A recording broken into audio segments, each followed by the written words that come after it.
Ibomcha Ananta Sai Mantri Punsiba Nongpok Leirik Khomba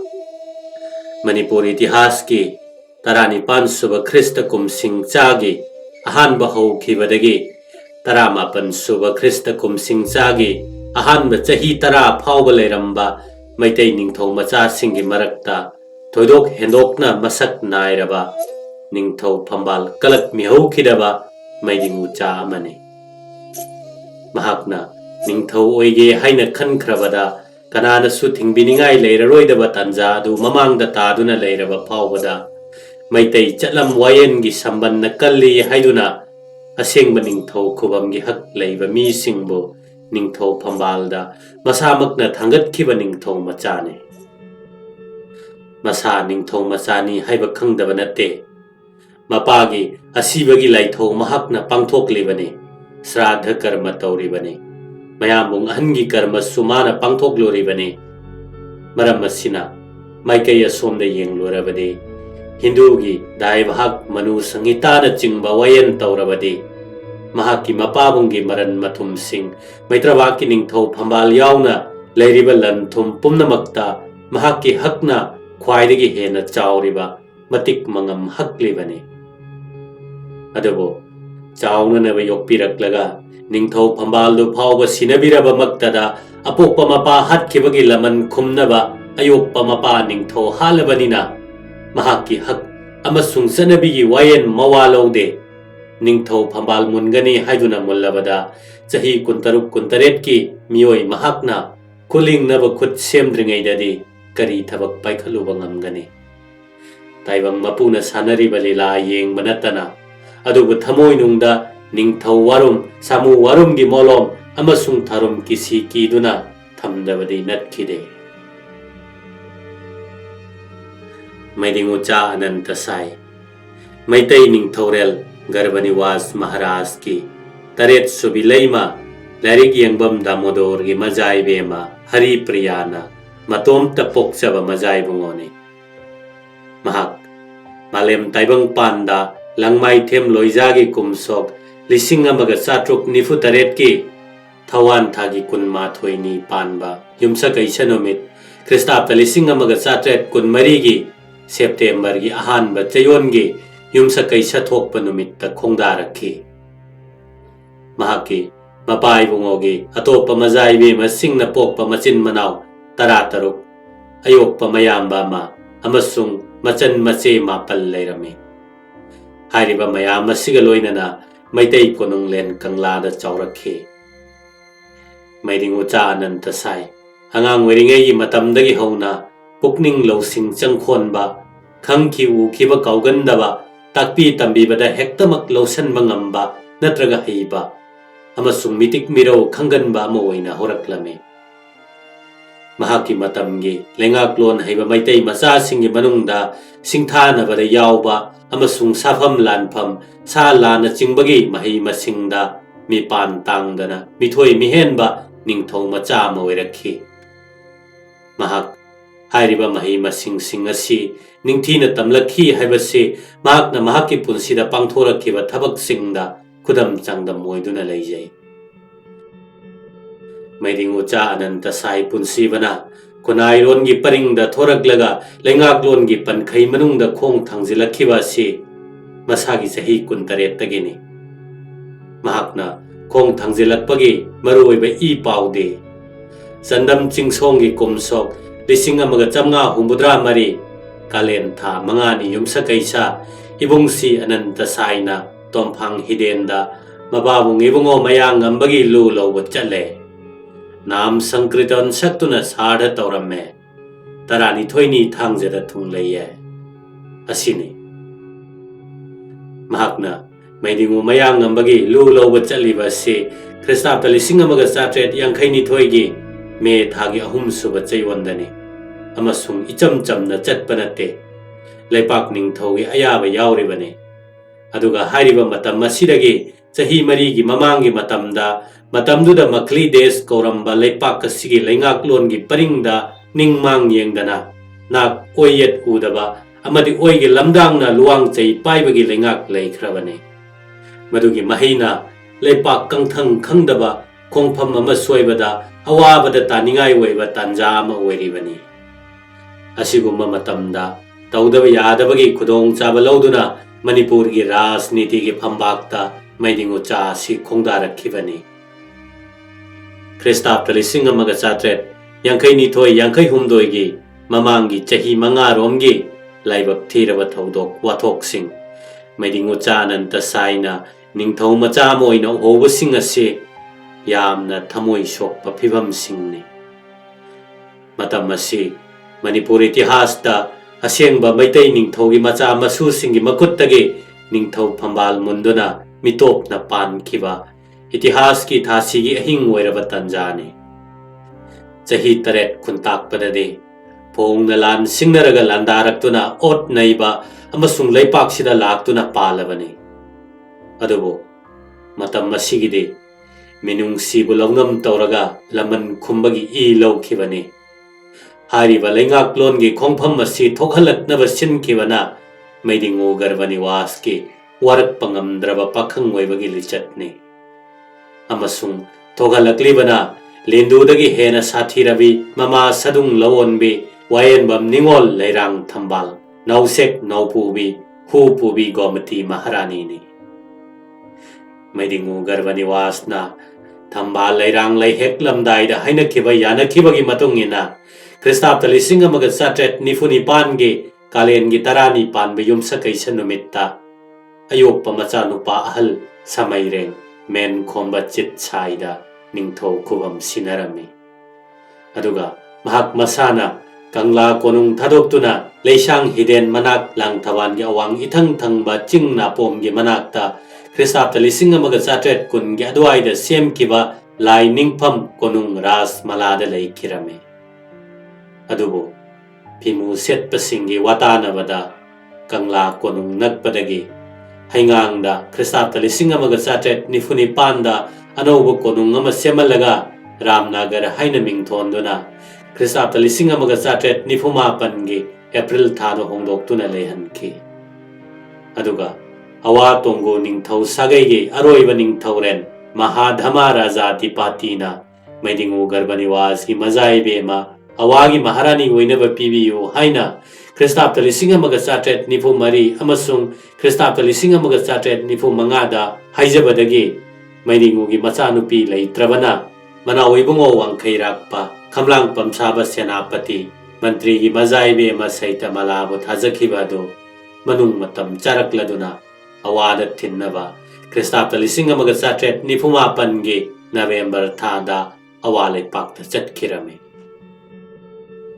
apokpa mapa saktuna awong awon pumnamak tamduna wangamlon saita malabu awaning thaude patida sinaram laga maidinguna Manipur da halakpada awale pakki medu yorakpada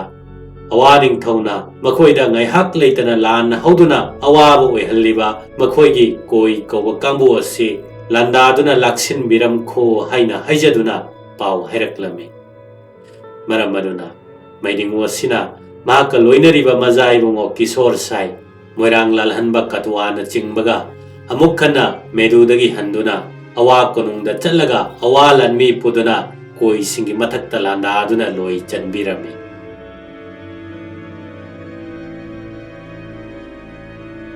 maidingu garbani wasna awadagi tholakpa sida mazai bungo samjai khurai lakpade yauraktre awa konungda dum lehorami ningthaugi matik magunna mahakna ningthau khubam chit saida sina thokrabaso Manipur da ningthau ani panba amana kangla da konung oiba aduga amana hengangi Ramnagar da konung oiba oina lerame mahaki sakkilangna ningthau khubam mulhaurabi amasung mahaki machanupa taruk chit sai Nanda Sai Tanga Sai Sabachachi Sai Bharat Sai amasung Satragan Sai na kangla da palibadu maring marang oina thorakle lebak praja singi saum langlaklame maram masina maidingu garbani was na panbalam chingmairong gi lamdam masi phawba piu hairakhi haibagi pauthokta mahaki lengak lon gi oiba matik mapangal bu namthanaba kangla manungda yum ama leihanbagi mingda phajinduna thamnaba sarau thorang lokhalaklame aduga ꯈ꯭ꯔꯤꯁꯇꯥꯞꯇ 1938 ꯖꯨꯟꯒꯤ ꯑꯍꯥꯟꯕ ꯆꯌꯣꯜꯗꯒꯤ ꯀꯪꯂꯥ ꯀꯣꯅꯨꯡꯒꯤ ꯃꯅꯨꯡꯗ ꯉꯥꯉꯣꯝ ꯌꯨꯝꯐꯥꯜ ꯀꯧꯕ ꯃꯐꯝ ꯑꯗꯨꯗ ꯂꯩꯍꯟꯈꯤ꯫ ꯃꯐꯝ ꯑꯁꯤꯗ ꯃꯩꯔꯤꯡ ꯌꯥꯔꯦꯛ ꯃꯤꯁꯪꯕ ꯊꯝꯗꯨꯅ ꯁꯦꯟꯅꯔꯒ ꯌꯨꯝꯗꯨꯗꯒꯤ ꯆꯠꯊꯣꯛꯍꯟꯗꯅ ꯊꯝꯂꯛꯈꯤ꯫ ꯑꯗꯨꯒ ꯈꯨꯖꯤꯟ ꯊꯧꯔꯥꯡ ꯍꯩꯕꯤꯅ ꯁꯤꯟꯗꯨꯅ ꯃꯆꯥꯁꯤꯡ ꯑꯃꯁꯨꯡ ꯃꯈꯣꯏꯒꯤ ꯑꯣꯏꯕ ꯃꯤꯁꯤꯡ ꯄꯨꯝꯅꯃꯛ ꯈꯟꯅꯔꯒ ꯃꯩꯔꯤꯡꯉꯨꯕꯨ ꯃꯍꯥꯛꯅ ꯄꯥꯛꯊꯣꯛ ꯆꯥꯎꯊꯣꯛꯍꯟꯖꯔꯝꯕ ꯃꯔꯩꯄꯥꯛ ꯑꯁꯤꯗ ꯂꯩꯍꯟꯗꯅ ꯈ꯭ꯔꯤꯁꯇꯥꯞꯇ 1808 ꯗꯤꯁꯦꯝꯕꯔꯒꯤ 2ꯁꯨꯕ ꯆꯌꯣꯜꯗ ꯃꯐꯝ ꯑꯗꯨꯗ ꯂꯩꯕ ꯊꯥ 6ꯀ ꯊꯈꯥꯏ ꯑꯃ ꯁꯨꯔꯛꯄꯗ ꯇꯥꯟꯊꯣꯛꯈꯤꯔꯝꯃꯤ꯫ ꯃꯅꯤꯄꯨꯔꯗ ꯂꯩꯕ ꯌꯥꯗ꯭ꯔꯦ ꯍꯥꯏꯅ ꯇꯥꯟꯊꯣꯔꯛꯂꯕꯗ ꯃꯩꯔꯤꯡꯉꯨ ꯒꯔꯕꯅꯤꯋꯥꯁꯅ ꯃꯁꯥꯅ ꯅꯣꯡꯊꯛꯂꯣꯝꯗ ꯑꯣꯟꯈꯠꯇꯨꯅ ꯁꯤꯀꯠꯆꯕ ꯇꯤꯟ ꯑꯗꯨ ꯃꯃꯥꯏꯗ ꯇꯥꯔꯕꯅꯤꯅ ꯑꯃꯁꯨꯡ ꯃꯁꯥꯅ ꯊꯛꯆꯕ ꯂꯥꯡꯗ ꯃꯁꯥꯅ ꯊꯨꯖꯔꯕꯅꯤ나 ꯃꯅꯥ ꯃꯅꯤꯟ ꯅꯥꯏꯕ ꯌꯥꯗꯕꯅ ꯊꯥꯡꯒꯗ ꯈ꯭ꯔꯤꯁꯇꯥꯞꯇ 1894ꯗ ꯊꯥꯔꯝꯕ ꯀ꯭ꯋꯥ ꯑꯗꯨ ꯌꯦꯡꯒꯦ ꯍꯥꯏꯕꯒꯤ ꯃꯤꯡꯊꯣꯟꯗ ꯊꯥꯡꯒꯔꯣꯝꯗ ꯂꯥꯛꯇꯨꯅ ꯃꯐꯝ ꯑꯗꯨꯗꯒꯤ ꯐꯥꯎꯒꯠꯂꯒ ꯃꯌꯥꯡ ꯏꯝꯐꯥꯜ ꯂꯥꯏ ꯃꯅꯥꯏ ꯐꯥꯎꯒꯠꯂꯛꯄꯗ ꯀꯪꯂꯥ ꯀꯣꯅꯨꯡꯒꯤ ꯈꯨꯠꯀꯤ ꯁꯛꯈꯪꯗꯕꯁꯤꯡꯅ ꯂꯥꯟꯗꯥꯔꯛꯄꯗꯒꯤ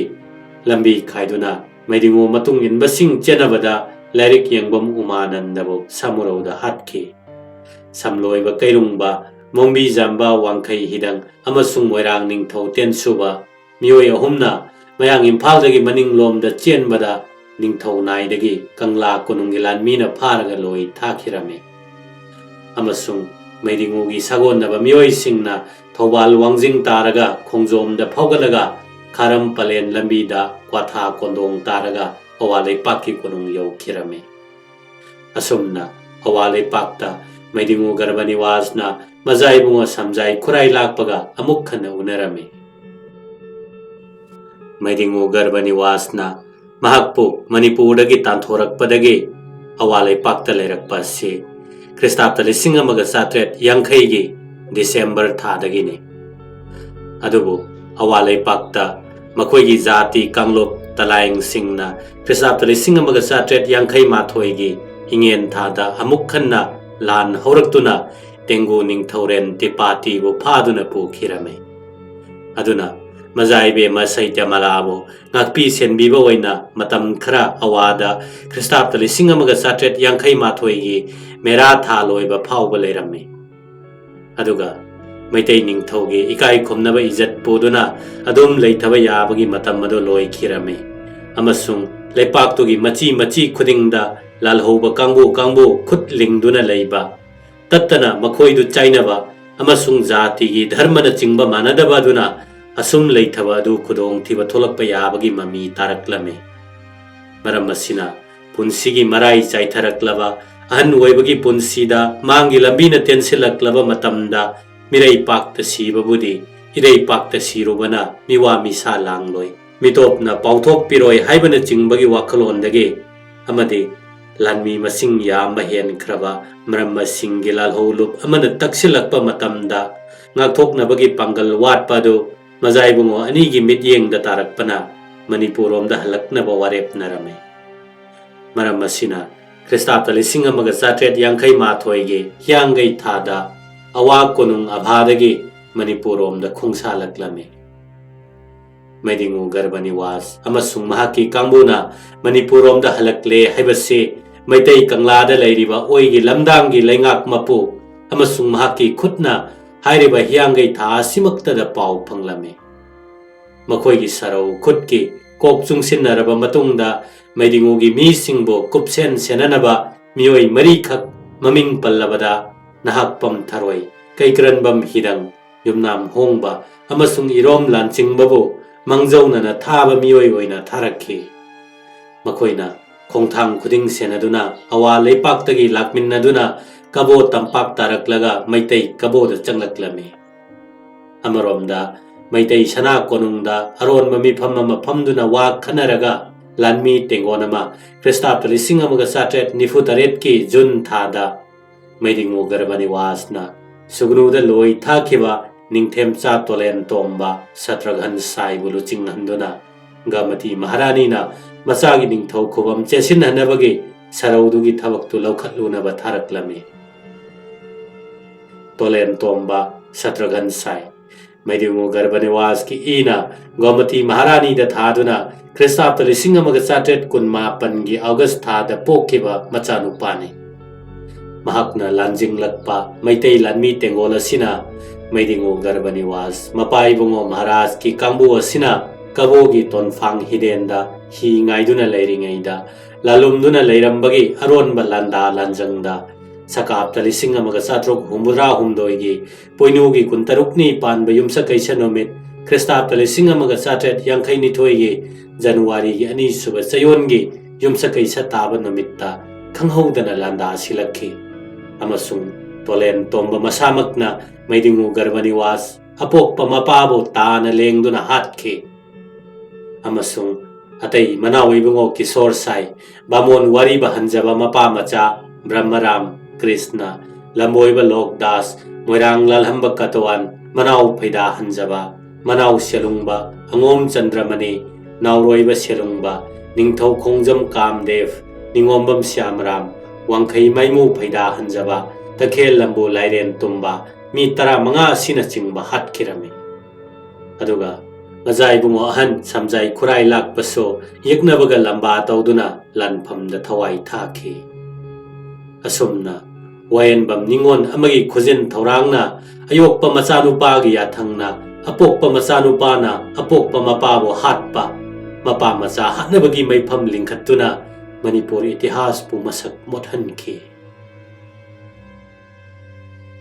ꯃꯩꯗꯤꯡꯉꯨ ꯒꯔꯕꯅꯤꯋꯥꯁꯅ ꯄꯤꯁꯛ ꯄꯤꯛꯂꯤꯉꯩꯗꯒꯤ ꯀꯣꯅꯨꯡꯗ ꯌꯣꯛꯄꯤꯔꯛꯂꯕ ꯃꯆꯥꯅ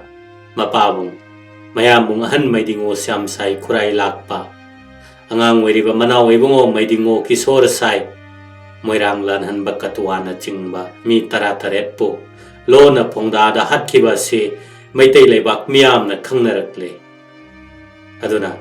ꯆꯤꯠ ꯁꯥꯏꯕꯨ ꯅꯤꯡꯊꯧ ꯐꯝꯕꯥꯜꯗꯒꯤ ꯆꯤꯡꯊꯅꯕ ꯈꯨꯠ ꯈꯣꯝꯅꯔꯛꯄꯗ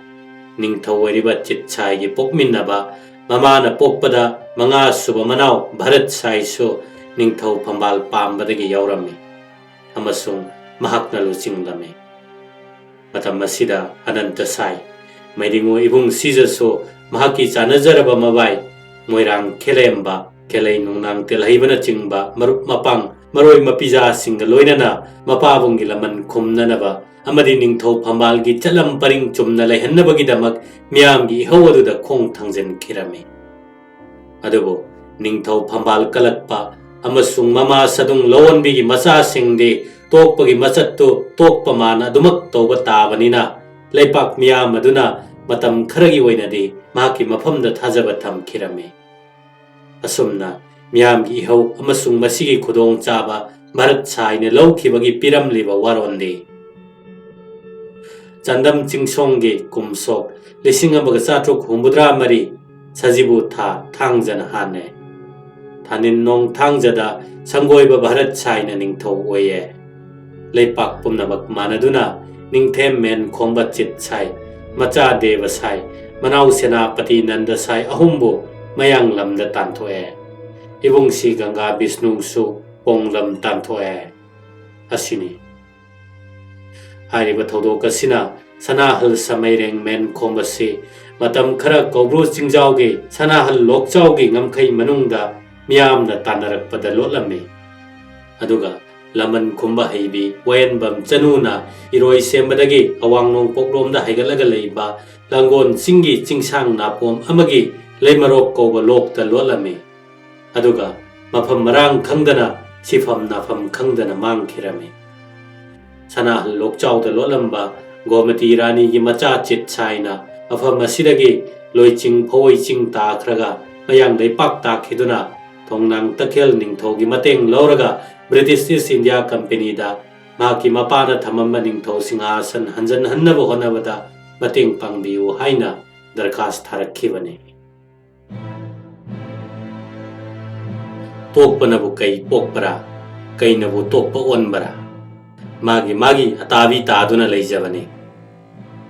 ꯃꯩꯗꯤꯡꯉꯨ ꯚꯥꯔꯠ ꯁꯥꯏꯅ ꯄꯣꯛꯃꯤꯟꯅꯕ ꯃꯌꯥꯝꯕꯨꯡ ꯇꯥꯟꯊꯣꯛꯇꯨꯅ ꯅꯤꯡꯊꯧ ꯑꯣꯏꯔꯦ꯫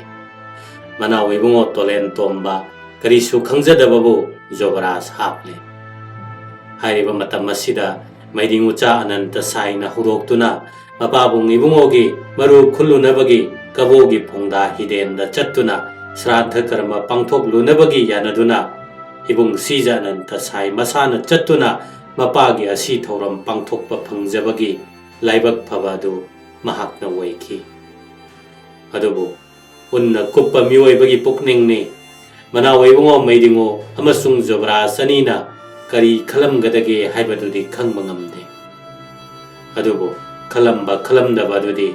mapa halaga migi hak mattuna ningthau oigani jobra soigani haiduna oiriba pukchel sing adubuni maidingucha Ananta Sai na yenglibadi.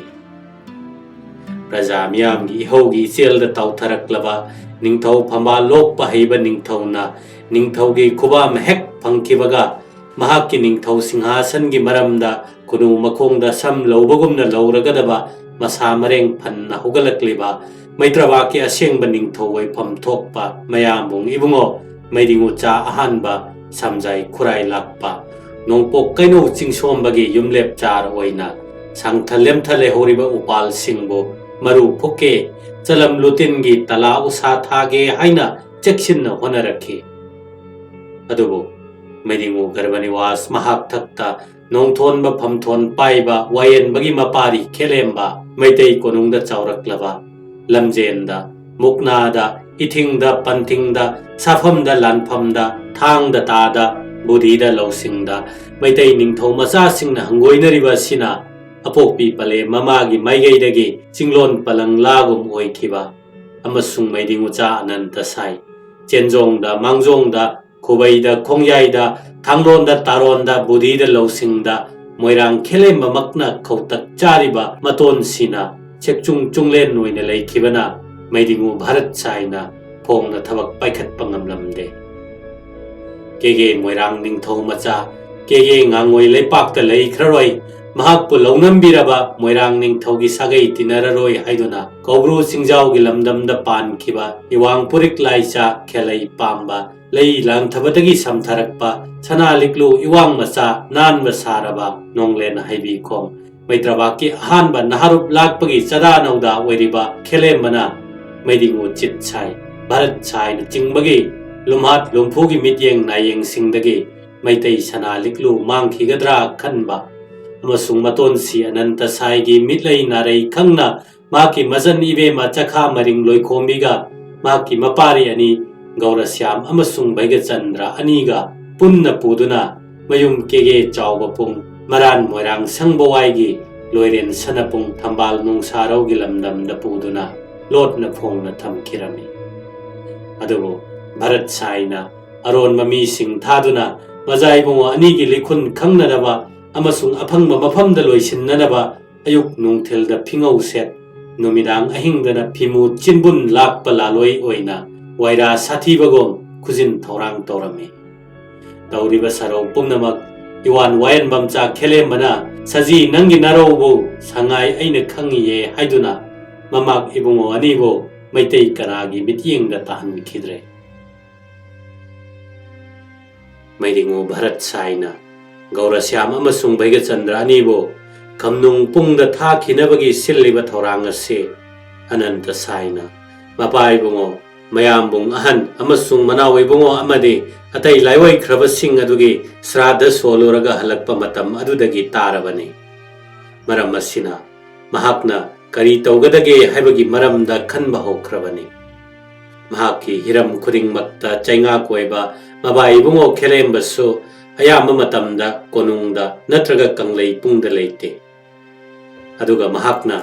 konungda natraga kanglei pung thadoktuna toina chathokpasu lanmi lansang lingduna leiba natribanina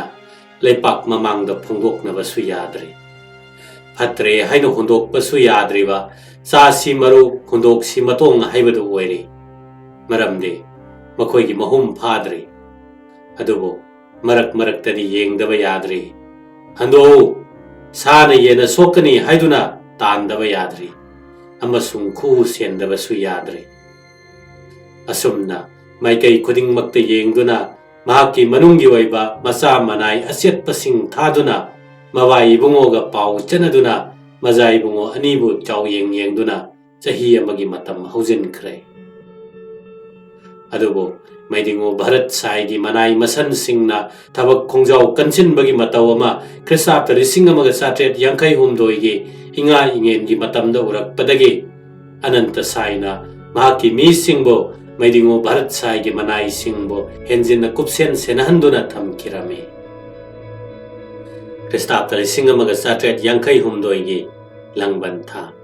Where Maitei Lebake Salai Jagok Punamakna Apong asat lat na ba tha sida langban losi koiba khari lobuk yeng basaduna mayum kanglei pung thadok tuna mayum kege lamdam gi thabal nongsaro da koithok narami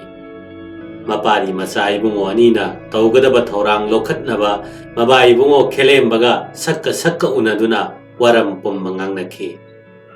maidingo Bharat Sai ge karigumba chawkhat thorang amatta lokhatra ba haktak kasida Gaurasyam Bhaigachandra Thibada Choktaraba Bharat Sai Manai Singna Haining Bapoloktraba Matam Tanja Changlakle Leipak Praja Pumbana Mahaki Lichat Khangnarakle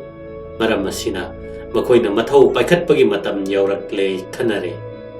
Mapa Halaga Ningtho Weningba Migi Hak Matpada Halengba Leitaba Amadi Mabuk Makring Naivasingdi Yaknaba Makhak Thamdaba Laitung Makak Lehodanaba Amadi Pattaba Maru Poknaba Aron Bakuzin Taurang Lokatnaba Sarau Langlo Sinare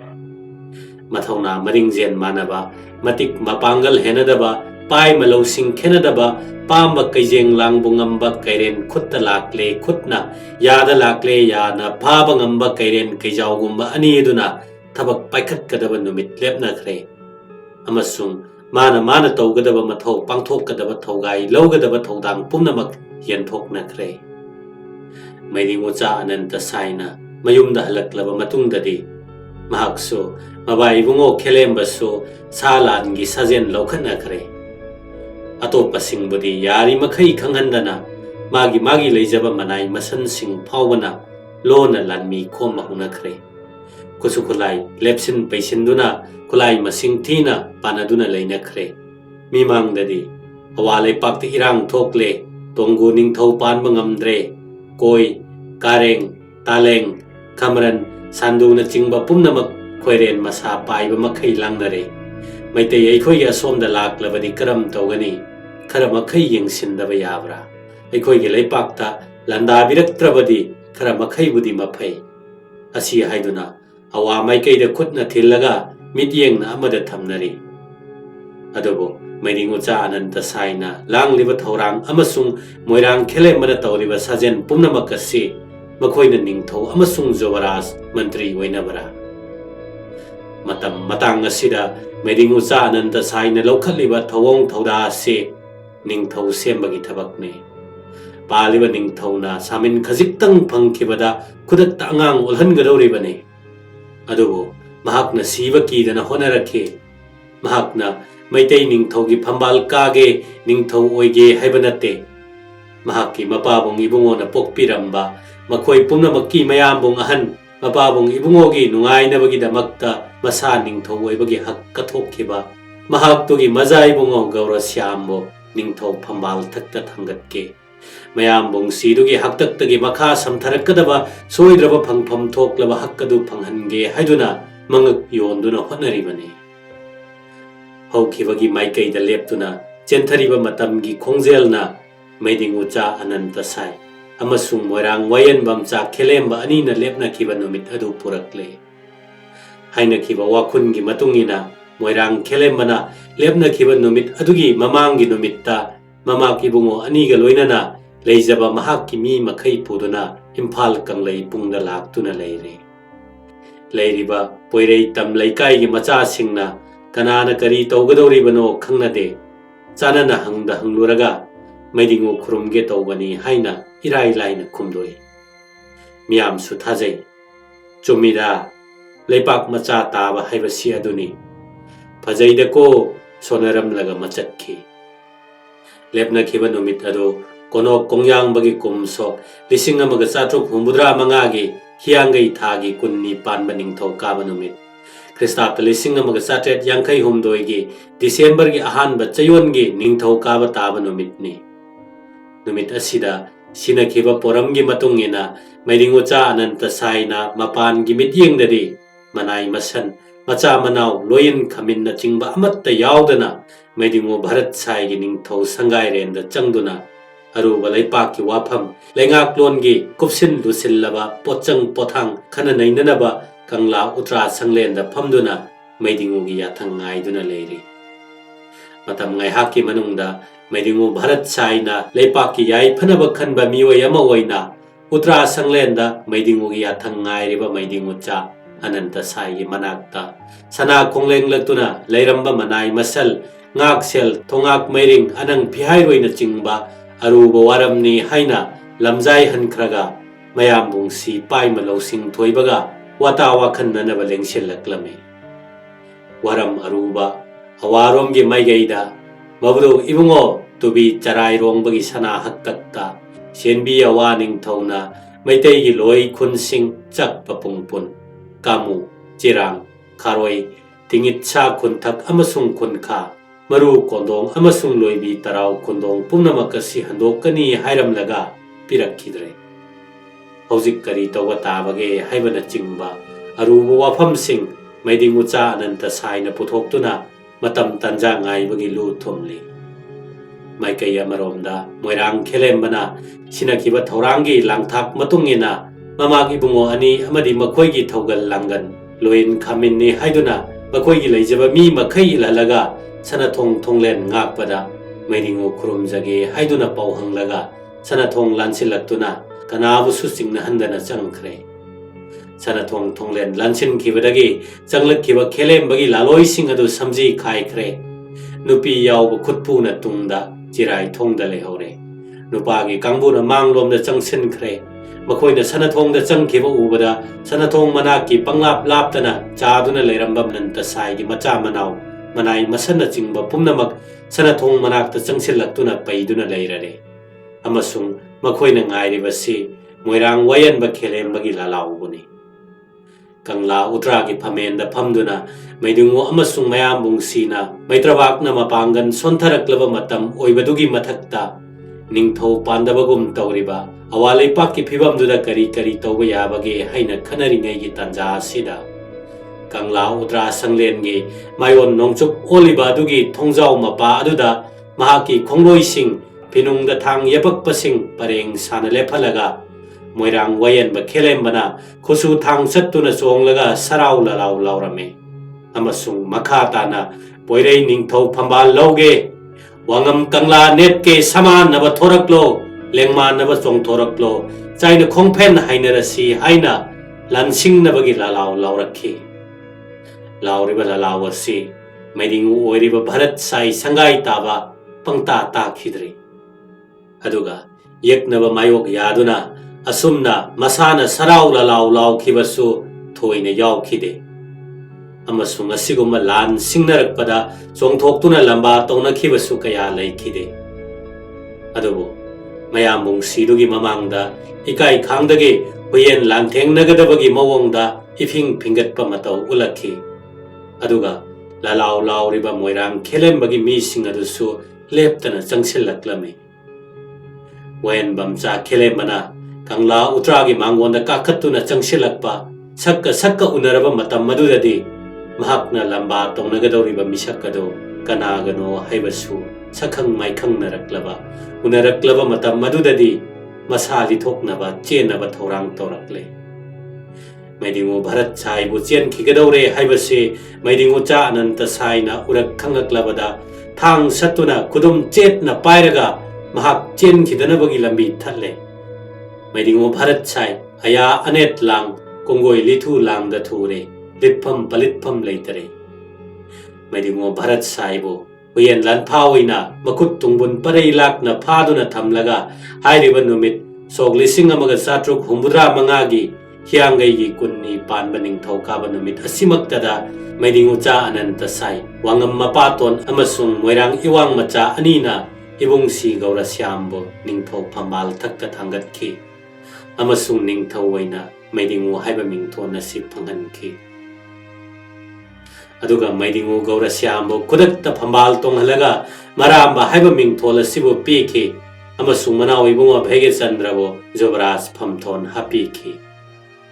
ꯑꯁꯨꯝꯅ ꯃꯩꯗꯤꯡꯃꯆꯥ ꯑꯅꯟꯇ ꯁꯥꯏꯅ ꯃꯁꯥꯒꯤ ꯈꯨꯖꯤꯟ ꯊꯧꯔꯥꯡ ꯑꯃꯁꯨꯡ ꯃꯄꯥꯡꯒꯜꯅ ꯐꯝꯕꯥꯜ ꯃꯨꯟꯕ ꯄꯥꯝꯕꯁꯤꯡꯒꯤ ꯃꯈꯨꯠꯇꯒꯤ ꯐꯝꯕꯥꯜ ꯍꯟꯗꯣꯛꯇꯨꯅ ꯂꯧꯔꯒ ꯃꯁꯥꯃꯛꯅ ꯑꯣꯏꯕ ꯌꯥꯔꯕ ꯇꯥꯟꯖꯥꯗ ꯅꯤꯡꯊꯧ ꯐꯝꯕꯥꯜꯗꯨꯒꯤ ꯑꯁꯦꯡꯕ ꯍꯛ ꯂꯩꯕ ꯃꯤꯒꯤ ꯃꯐꯝꯗ ꯀꯠꯊꯣꯛꯈꯤ꯫ ꯃꯍꯥꯛꯅ ꯅꯤꯡꯊꯧ ꯐꯝꯕꯥꯜ ꯍꯟꯗꯣꯛꯄ ꯑꯃꯁꯨꯡ ꯐꯝꯕꯥꯜꯁꯤꯒꯤ ꯐꯪꯐꯝ ꯊꯣꯛꯄꯗꯨꯗ ꯃꯍꯟꯐꯝꯗ ꯍꯟꯖꯤꯟꯍꯟꯕꯒꯤ ꯊꯧꯔꯝ ꯄꯔꯤꯡ ꯑꯁꯤꯒꯤ ꯃꯍꯩ ꯑꯣꯏꯅ ꯊꯣꯛꯂꯤꯕ ꯊꯧꯗꯣꯛ ꯋꯥꯊꯣꯛꯁꯤꯡꯗꯤ ꯀꯣꯅꯣꯛ ꯀꯣꯡꯌꯥꯝꯕꯒꯤ ꯀꯨꯝꯁꯣꯛ 1495 ꯍꯤꯌꯥꯡꯒꯩ ꯊꯥ 10ꯅꯤ ꯅꯤꯡꯊꯧ ꯀꯥꯕꯗ ꯃꯩꯗꯤꯡꯉꯨ ꯃꯔꯥꯝꯕꯅ ꯐꯝꯕꯥꯜ ꯀꯥꯏꯌꯦ꯫ ꯅꯤꯡꯊꯦꯝ ꯁꯪꯒꯣꯏ ꯇꯥꯕꯗꯤ ꯑꯋꯥꯔꯝ ꯇꯥꯟꯊꯣꯛꯑꯦ꯫ ꯈꯨꯃꯟ ꯊꯦꯝꯕ ꯄꯨꯈ꯭ꯔꯟꯕ ꯂꯨꯋꯥꯡ ꯑꯣꯏꯅ ꯁꯣꯛꯃꯨ ꯑꯅꯤꯃ ꯍꯥꯠꯅꯩꯌꯦ꯫ ꯇꯣꯂꯦꯝ ꯇꯣꯝꯕ ꯑꯣꯛꯇꯪꯗ ꯊꯥꯏꯌꯦ꯫ ꯑꯁꯤꯅꯤ꯫ ꯚꯥꯔꯠ ꯁꯥꯏ ꯑꯋꯥꯗ ꯑꯗꯨꯝ ꯂꯩꯈ꯭ꯔꯦ ꯑꯃꯁꯨꯡ ꯃꯍꯥꯛꯀꯤ ꯆꯥꯗꯥ ꯅꯧꯗꯥꯁꯤꯡꯁꯨ ꯑꯋꯥꯗ ꯂꯩꯈ꯭ꯔꯦ꯫ ꯑꯗꯨꯒ ꯃꯄꯥꯕꯨ ꯍꯛꯊꯦꯡꯅꯅ ꯇꯥꯅ ꯊꯤꯟꯕ ꯇꯣꯂꯦꯟ ꯇꯣꯝꯕ ꯅꯤꯡꯊꯧ ꯑꯣꯏꯅꯕ ꯂꯥꯟꯍꯧꯔꯛꯄꯗꯒꯤ ꯌꯥꯡꯀꯣꯛ ꯉꯥ ꯃꯩꯆꯧꯅ ꯄꯥꯟꯊꯣꯏꯕꯤꯒꯤ ꯁꯨꯃꯥꯏ ꯃꯃꯥꯡꯗ ꯀꯧꯕ꯭ꯔꯪ ꯊꯧꯔꯤꯅ ꯊꯧꯔꯤ ꯌꯥꯜꯂꯒ ꯍꯥꯠꯈꯤ꯫ ꯑꯁꯨꯝꯅ ꯏꯕꯨꯡ ꯁꯤꯖ ꯑꯅꯟꯇ ꯁꯥꯏꯅ ꯁꯨꯃꯥꯡ ꯃꯃꯥꯡꯗ ꯄꯨꯟꯖꯥꯎ ꯄꯨꯗꯨꯅ ꯃꯩꯗꯤꯡꯉꯨ ꯚꯥꯔꯠ ꯁꯥꯏꯕꯨ ꯂꯥꯟ ꯊꯥꯛꯈꯤ ꯑꯃꯁꯨꯡ ꯑꯣꯛꯄꯤꯗꯅ ꯐꯤ ꯀꯨꯞꯇꯨꯅ ꯒꯧꯔꯁ꯭ꯌꯥꯝꯕꯨ ꯅꯤꯡꯊꯧ ꯍꯥꯞꯄꯤꯈꯤ꯫